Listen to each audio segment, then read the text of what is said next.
महिला यह जानकर स्तब्ध रह गई कि उसका लापता पति उसकी छोटी बहन का बॉयफ्रेंड बन चुका था। जब वह आगे बढ़कर यह पूछने गई कि वह 5 सालों से घर क्यों नहीं लौटा, तो उसके पति ने कहा कि वह उसे जानता ही नहीं है। महिला कुछ समझ पाती उससे पहले ही उसकी बहन ने उसे धक्का देकर जमीन पर गिरा दिया। उसकी बेटी उसे उठाने के लिए दौड़ी, लेकिन तभी वे एक कार दुर्घटना का शिकार हो गए। जब महिला को होश आया तो उसने महसूस किया कि वह 5 साल पहले के समय में लौट आई है। उसी समय उसके पति का छोटा भाई कमरे में आया और बताया कि उसके पति की एक विमान दुर्घटना में गुमशुदगी हो गई थी। उसने महिला को सांत्वना और कहा कि वह ज्यादा दुखी न हो, लेकिन पिछले जीवन में अपने और अपनी बेटी के साथ जो कुछ हुआ था उसे याद कर महिला ने फैसला किया कि पति के लौटने से पहले ही वह यह शहर छोड़ देगी। 5 साल पलक झपकते ही बीत गए। पिछले जीवन में जिस दिन उसका पति प्रकट हुआ था उस दिन में अब केवल 1 महीना बाकी था, इसलिए वह अपनी बेटी को लेकर अपने पति के छोटे भाई से विदा लेने गए। तभी एक नर्स ने बताया कि अस्पताल के गेट पर एक आपातकालीन मरीज आया है। चूंकि वह अस्पताल की सबसे बेहतरीन डॉक्टर थी, वह तुरंत हालात देखने के लिए दौड़ी। महिला ने कभी सपने में भी नहीं सोचा था कि वह मरीज उसकी अपनी ही बहन होगी और उसका पति पहले से ही प्रकट हो जाएगा।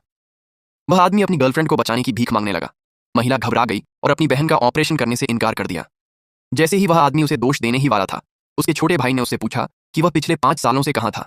फिर छोटे भाई ने उसकी और महिला की एक तस्वीर निकाली और कहा कि महिला उसकी पत्नी थी। आदमी एक पल के लिए सन्न रह गया, लेकिन उसने मानने से इनकार कर दिया कि वह महिला उसका पति है। अंततः महिला ने अपनी छोटी बहन का ऑपरेशन कर दिया।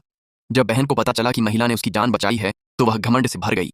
उसने महिला का मजाक उड़ाते हुए कहा कि चाहे वह कितनी भी काबिल क्यों न हो, प्यार के मामले में वह फिर भी उससे हार गई। सच्चाई यह थी कि वह बहन उनके पिता की नाजायज संतान थी और महिला की मां ने किसी नाजायज बच्चे को पारिवारिक संपत्ति के लिए लड़ने की अनुमति नहीं दी थी। इसी वजह से बहन हमेशा महिला से ईर्ष्या करती रही थी। महिला मुड़कर जाने ही वाली थी कि उसकी बहन ने अचानक उसका हाथ पकड़ लिया और उसके सामने घुटनों के बल बैठ गई। वह चिल्लाने लगी और महिला से उसे छोड़ देने की गुहार करने लगी। उसी समय महिला का पति कमरे में आ गया और एक डॉक्टर होकर मरीज के साथ दुर्व्यवहार करने के लिए महिला को डांटने लगा। जब उसकी बेटी कमरे में दौड़कर आई तो उस छोटी बच्ची ने तुरंत अपनी मां का बचाव किया। उसने कहा कि वह बुरी औरत उसकी मां का हाथ जोर से पकड़े हुए थी और छोड़ ही नहीं रही थी, लेकिन महिला की बहन ने दावा किया कि बच्ची झूठ बोल रही है। आदमी गुस्से से भर गया और महिला को चेतावनी दी कि अगर उसने उसकी गर्लफ्रेंड को फिर से परेशान करने की हिम्मत की तो वह उसे कभी माफ नहीं करेगा। महिला निराशा में अपनी बेटी के साथ वार्ड से बाहर चली गई। बेटी ने उस आदमी की तस्वीर फाड़ दी और कहा कि अब उसे किसी पिता की जरूरत नहीं है। महिला को अपनी बेटी के प्रति अपराध बोध हुआ और उसे पछतावा हुआ कि काश वह पहले ही यहाँ से चली गई होती। घर लौटकर उसने सारा सामान पैक कर लिया। उसने अपने पति के साथ कभी लिखे गए सारे पत्र एक डिब्बे में रखे और नौकरानी से उन्हें फेंक देने को कह दिया। महिला के जाते ही उसकी बहन की तबीयत अचानक बिगड़ गई और उस आदमी ने नर्स से महिला को बुलाने के लिए कहा